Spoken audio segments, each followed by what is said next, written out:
Hello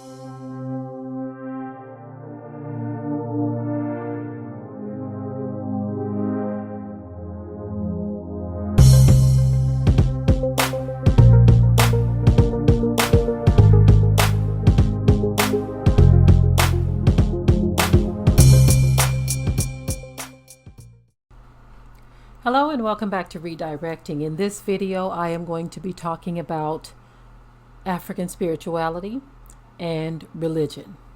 First of all, I'd like to say this, for those of you who follow this channel, I want to make it very clear that I am not a religious person. I think because of Christianity and what has been taught to us, whether you were a Christian or not, we've been taught that anyone who has anything to do with God is a religious person. I am not a religious person. I don't believe in religion.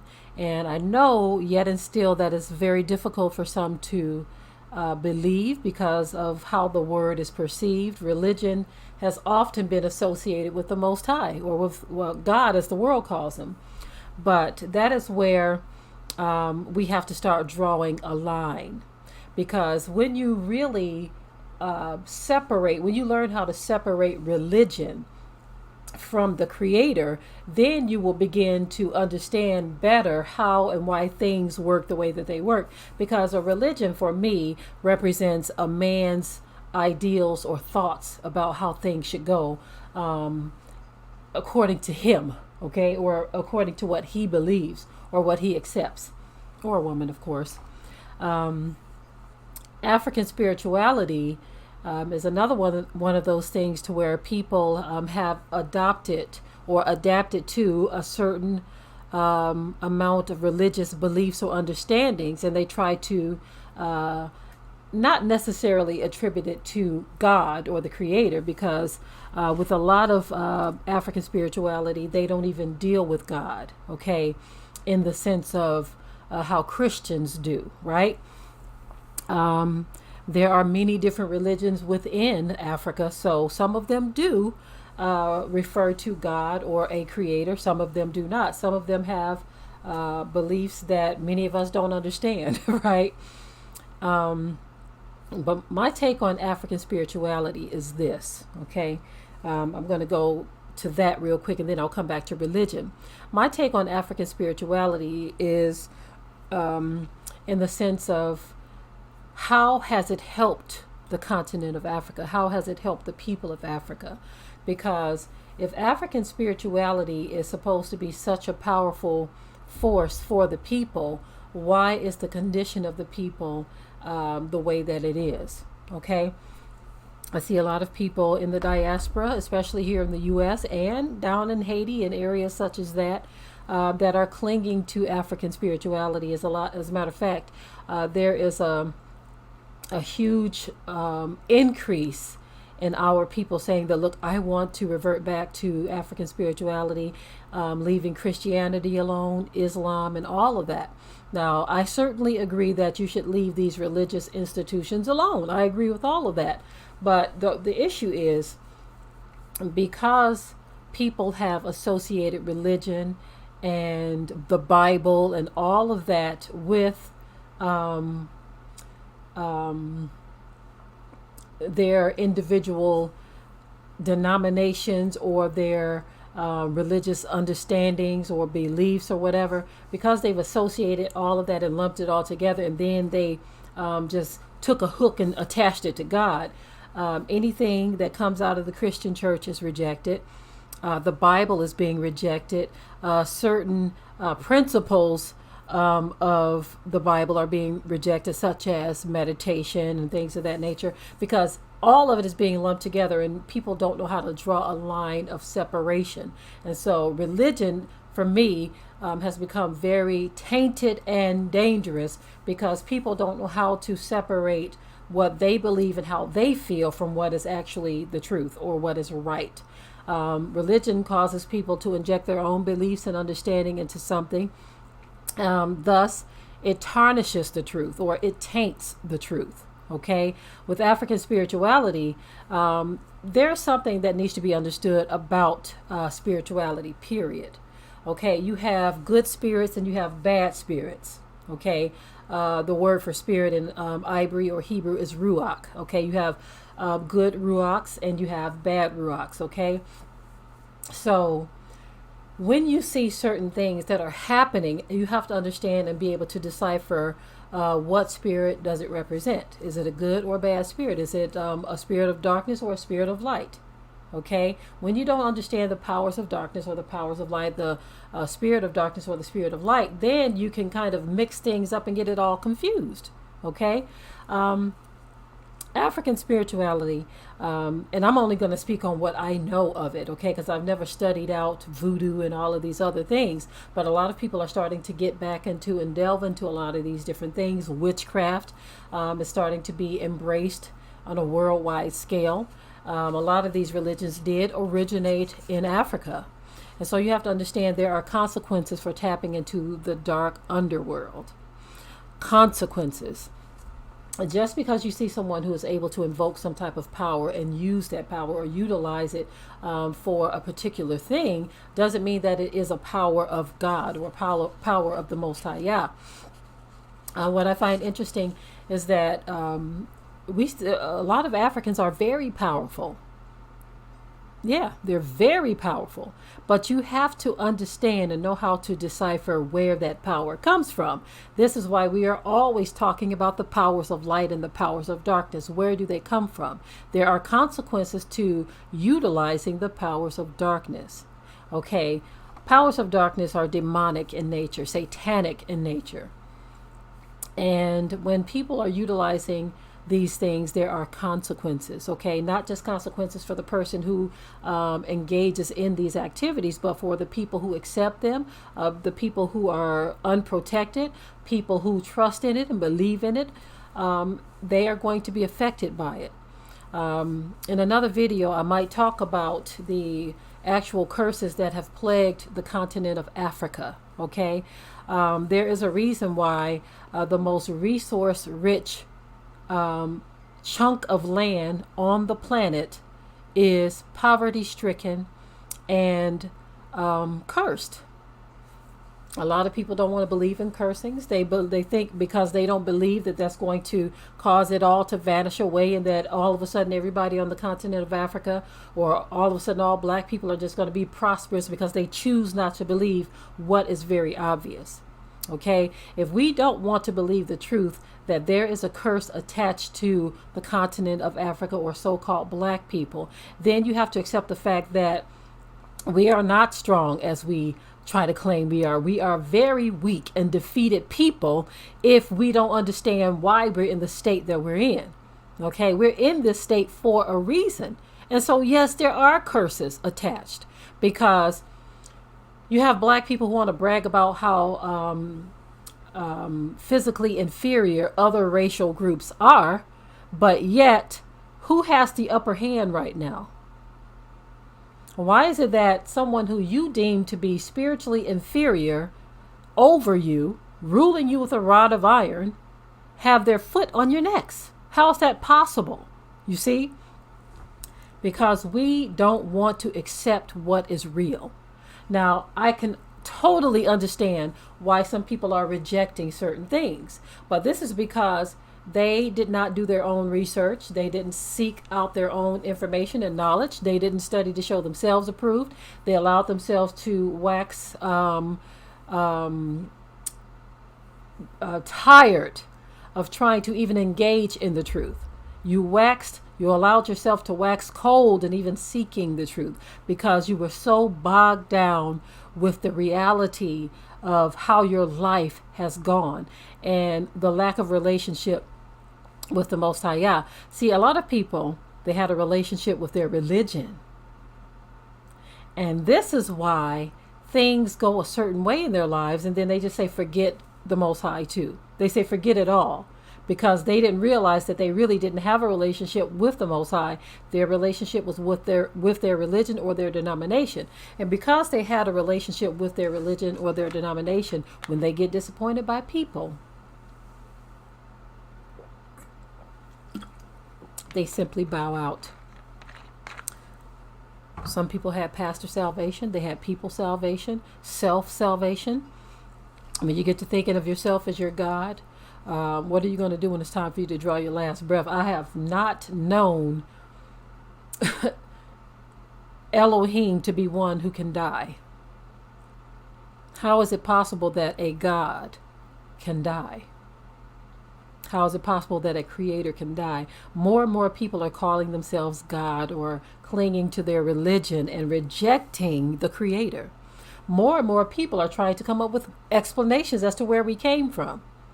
As a matter of fact, some of them don't even talk about it at all. They just want to say, well, you know what? They want to declare that they themselves are God, or that their religion is superior, or that African spirituality is where it's at, witchcraft is where it's at. They want to say all of these things, but they don't want to talk about how did they come about? Where did you come from?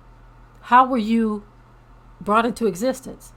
And don't feed me that line about your parents coming together, because where did they come from? And let's keep going back and back and back. Where did your ancestors come from? Where did the first humans come from? Okay, do you believe in the Big Bang? Do you think they just came up out of the water like some little dot of an amoeba? Or some virus that just grew wings and grew legs and grew arms and started growing hair and all of this kind of stuff? Where do you think we came from? Where do you think all of this that we see came from? To think that this was some chance happening or some mistake, or that this wasn't a divine design. If you don't believe that we were designed, mankind was designed, animals, creatures, trees, the seasons,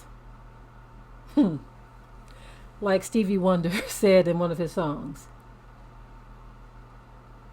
time knew exactly when to change. The seasons knew exactly when to change. As a matter of fact, I love the lyrics to that song. I'm going to pull those lyrics up so you can hear how powerful it is what he said.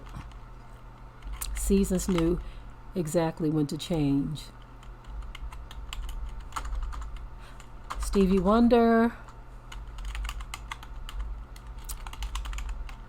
loving you always lyrics. Okay. These lyrics, some of the lyrics were just really powerful to me. Okay. It says, as around the sun the earth knows she's revolving, and the rosebuds know to bloom in early May. They know to bloom in early May. I find that interesting and very exciting at the same time, because there are certain flowers and things that are here on this land that were already planted here. You ask yourself, okay, when are they going to come about? And so in spring, you're anxiously awaiting for these things to come about. And so just like he said, the roses, they begin to bloom right around the time he says here in the song. It says, just as hate knows love's the cure, you can rest your mind assured. Okay. And now can't reveal the mysteries of tomorrow, right? But in passing, we'll grow older every day.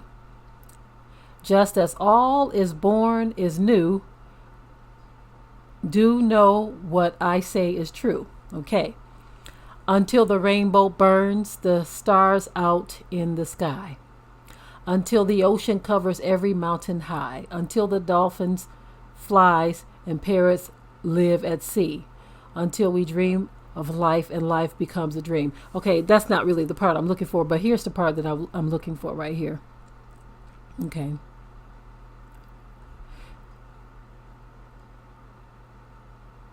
Okay. Bear with me one moment. Just as... Okay. Just as time knew to move on since the beginning, and the seasons knew exactly when to change, just as kindness knows no shame, know through all your joy and pain that I'll be loving you always. But I love that part where it says the seasons knew to move on since the beginning, and time knew to move on since the beginning, and the seasons knew exactly when to change. Nobody had to tell winter, okay, it's time for you to come, winter. Nobody had to tell spring, okay, it's time for you to start blooming flowers and trees and butterflies and all of this. No one has to tell the seasons what to do because it was already in the foreknowledge of the Most High Yah, the Creator. And so he programmed it within time. Remember, I said that the Most High lives in eternity. We live in time. And so the Creator of all things, he programmed all of this within time without the help of man. Okay? So time already knows to go on since the very beginning. And the seasons already know how to change. The flowers already know when to bloom. Now, we can study and observe these things, but we have no control over it. We can say, okay, based on this, I know that I can plant this particular seed out at this time. But if I plant it out there now, it won't survive. As a matter of fact, it won't even germinate. If I plant the seed right now, it's cold out there, it probably won't even germinate because it's not time. But if I plant it right at the right moment, that seed is going to know because life and living was programmed into that seed by the Creator. You see, once we get an understanding of the Creator, we can just leave religion alone and just squash it. You don't have to have anything to do with religion. A lot of people are trying to leave God, as the world calls him, because they feel like he's failed humanity. No, humanity has failed humanity because humanity has a mindset. I don't care what race you are, what color you are. When people or humans have a mindset to where they're going to do what they want to do, despite what nature tells us not to do, despite what the Creator tells us not to do, when you have a mindset of doing what you want to do, there are consequences to that. When you decide that you're going to go against the rule of Yah's law, not man's law, but Yah's law, when you go against that, there are consequences. A good example of what I'm talking about. We should respect nature, right? But when you have humans dumping oil and all kinds of things into the ocean, there are going to be consequences for the animals, for the planet, and for people. Because we went against what was natural, what was supposed to be, what was created by the Creator. Thus you have people worshiping the creature more than the Creator. And when you worship the creature, that means that you were a religious person. Even if you don't consider yourself religious, an atheist can be religious. Okay, because religion is a belief set that you've taken on that did not originate with the Creator, but something that you adopted. So even the belief of atheism is a religion. This is what you believe. You have people who attend the Church of Satan. That is a religion. Okay, this is a set of beliefs that have been pulled together by people, right?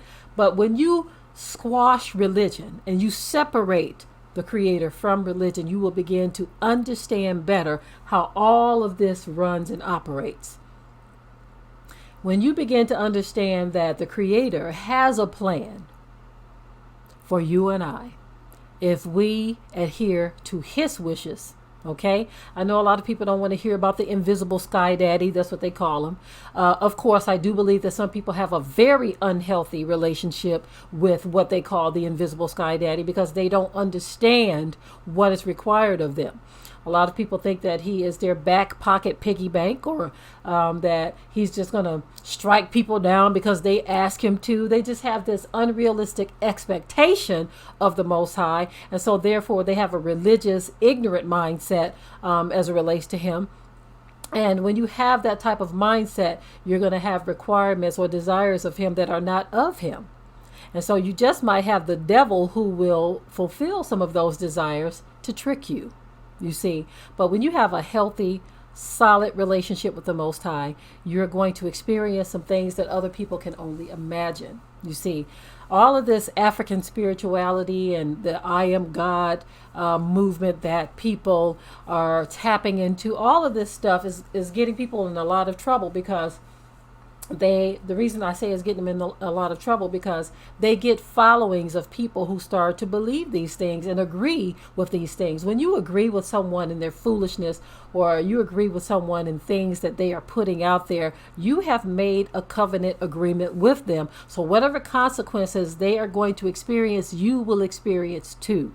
You see, when you decide that African spirituality and witchcraft and all of these other religious beliefs and understandings are better for you than what the Creator has to offer, there are consequences that you are going to have to look forward to.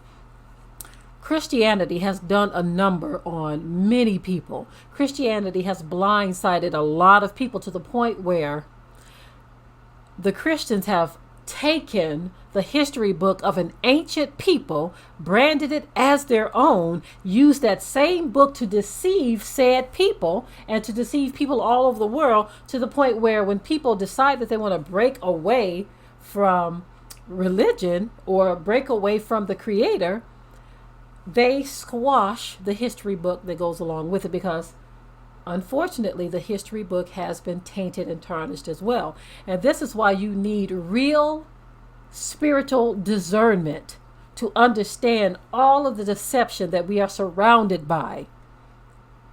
We are surrounded by deception. This is why it is so difficult for some people to navigate, because every wind of doctrine is coming at them. And so therefore, when they refer back to what sounds good or what they thought was real, and this new movement of teaching and speaking and this and that, people tend to go for what is the easiest to believe and accept. But with our Creator, a lot of people think it is hard to go by what He accepts and what He says, because much of what they believe, much of what they have gravitated towards, feels good to them. Much of what is required of them doesn't feel good. Much of what the Most High requires of us requires that we change from our wicked ways. This is why the word says, if my people, which are called by my name, would humble themselves and pray and seek my face and turn from their wicked ways, then will I hear from heaven, forgive their sin, and heal their land. The problem is our people don't want to turn from their wicked ways. And so that goes back to that whole thing about the continent of Africa being cursed. Okay? It is what it is. Not necessarily the land mass, okay? But there is a curse attached to the people who dwell there. You can't get around that. But there is a solution if people will only understand that repentance is required. As long as you engage in certain activities, you are going to continue to be visited by the curses. Okay? Not believing does not change the reality. Okay? Because I hear a lot of people talk about Africa rising, talking about all of the resources and all of this, that, and the other. Look at how long Africa has been dominated by foreign powers. And look at how even now African leaders, black African leaders, have no real control over anything. How long will this continue? Do you see any end in sight of black people actually running the continent and not some puppets behind the scenes, or some puppeteers, should I say, behind the scenes really controlling things? We get a lot of conflicting information coming out of the continent, right? But reality always resurfaces above the water and shows you what is truly happening. Africa's being taken over by China. And America and many other Western cultures and nations still have a strong presence of dominance on the continent. I don't know one African leader who is not attached to foreign powers in some way that is doing well. Those who may not be doing so well, this is because they tried to kick against the foreign leaders. When you try to pull against the establishment, they get you for it. They punish you for it. And so I'm having a hard time believing that African spirituality is good for our people, because it's not good for the people who live there. So why are people in the diaspora trying to cleave to it? Why are people trying to cleave to religion? Religion is no good. Okay? I know a lot of you Christians don't understand when we come against Christianity, but look at the Whited Out series. When you see the Whited Out series, you will know and understand why things are the way they are. It is what it is, family. I am done with this video. I didn't mean to speak this long on this subject, but you might want to rethink crossing over into all of these different strange religions. Separate yourself from religion. Don't be a religious person. Trust me. Our ancestors, Abraham, Isaac, and Jacob, were not religious people. They weren't Christians. They weren't Buddhist. They weren't Hebrew Israelites. I know a lot of people don't like to hear me say that, but you got to understand, wasn't nobody 2,000 years ago or 3,000 years ago calling themselves no Hebrew Israelite, whether you want to accept that or not. They weren't. That is a terminology that we have shown was created by Jewish people. Just like they created the term Jew, they also created the term Hebrew, and some of our people just don't want to accept it. Now, they refuse to call themselves Jews, but they're like, well, I'm going to still call myself a Hebrew. Look, you can call yourself whatever you want. I do know some Israelites who do refer to themselves as Black Jews. Whatever you want to call yourself, that's fine. It's not going to make or break anything. But if others choose not to call themselves Black Jews or Hebrews, that's okay. Don't get upset and lie and say that these people are rejecting their culture. Because I don't reject my culture. I know who I am. I know who my ancestors are. I fully accept that. But I don't have to call myself by those names. Because one thing I think a lot of Hebrew Israelites forget is that the Israelites were not the only Hebrews. You had Hebrew Ishmaelites, Hebrew Moabites, Hebrew Ammonites, Hebrew Edomites. We weren't the only Hebrews, as you all call them. Ivory, whatever, is a lot closer to what we would have been called. And that might not even be the complete and total truth either. Trying to figure out this ancient language, a lot of people are just hitting and missing. This is why you have all of these different variations of what we were called. But understand, there is nothing wrong with a person not calling themselves a Hebrew. You don't need to get offended by that, okay? But anyway, I'm done with this video. I'm going to go ahead and close it out. With that, I will say shalom. Be sure to ring the bell to be notified of new uploads on this channel, and also comment, share, like, and subscribe.